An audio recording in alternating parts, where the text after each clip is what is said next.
Bonde la chemchemi ya maisha, maji safi, maji salama, kila siku ni baraka.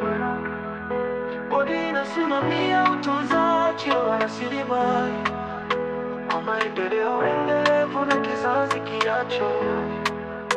Matumizi mazuri ya maji yajulike, kwetu na kwako tujifunze kuhifadhi.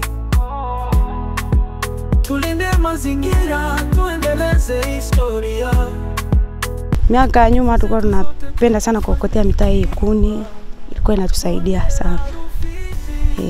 Lakini kupitia serikali jinsi walivyotusaidia, walivyotutengenezea hili swala, sasa hivi hatufuatilii tena mambo ya kuni. Kutokana na sheria za kupitia serikali jinsi walivyotuwekea mradi, na sisi pia tumependa mradi waliotuwekea kwa sababu tunanufaika kitu kikubwa sana kupitia serikali, na wenyewe serikali waliona kitu kikubwa kuja kutuwekea hapa maeneo, kwa sababu miaka ya nyuma tulikuwa tunahangaika sana maji, lakini kwa sasa hivi hatuhangaiki. Tunajua 100% kupitia hili bwawa tutakuja kunufaika miaka ijayo. Kabla bwawa halijakuwepo, changamoto ya kwanza kwenye kilimo, kwa sababu bwawa leo tuwekea tunaweza uwezekano wa maji upo, tukalima, lakini pia kuna unufaika mwingine kama samaki, lishe kwa watoto, pia biashara sio akina mama tunaweza tukaziendeleza kupitia kuchukua samaki hapa.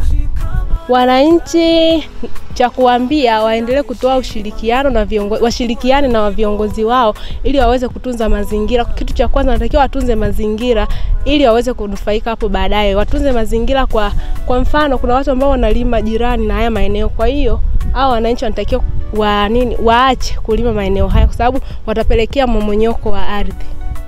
Waache ili baadaye waje kunufaika, kwa sababu kama endapo watashirikiana na serikali kutunza haya mazingira, baadaye watakuja kunufaika kupitia huu mradi wa samaki. Watakuja kuunza, kuna wananchi watakuja kupata ajira kupitia huu mradi.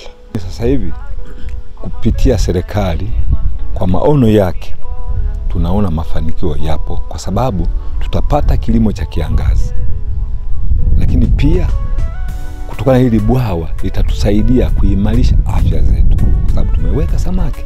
Kwa hiyo ni mlo, kupunguza utapiamlo kwa watoto na pia hata kwa sisi wenyewe. Kweli kwa matumaini sasa hivi ni makubwa, kwa sababu mwaka jana tuliona viashiria kwamba kama litajaa kuna matumaini makubwa kilimo cha kiangazi.